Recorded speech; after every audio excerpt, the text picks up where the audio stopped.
Blake Levine. Today I want to talk about having bipolar disorder and making peace with yourself.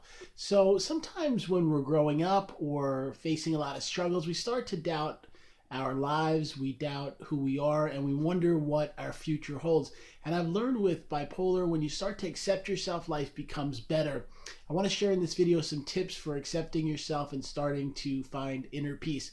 The first is to look at where you've been. When you've had a long road and you've experienced lots of obstacles and challenges, it's easy to feel sad or maybe even depressed.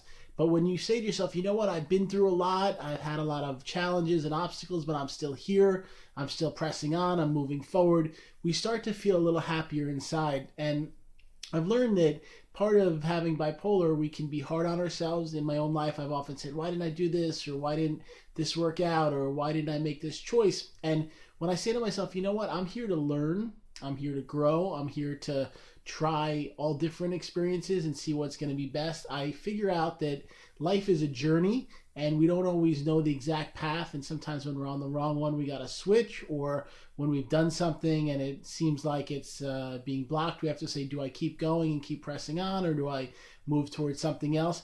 I also want to share that we can have our ego really hurt when you're diagnosed with a mental illness and they tell you that you're going to have it for the rest of your life. It can be really hard to accept that. I remember myself when I was in my teen years, I had a lot of things going on. I wrote a book when I was a kid about meeting celebrities, and I'd been on a lot of television shows, and I felt really confident. And then I got sick with bipolar and I was put in the mental hospital, and I felt so knocked down, like I really, had kind of lost everything.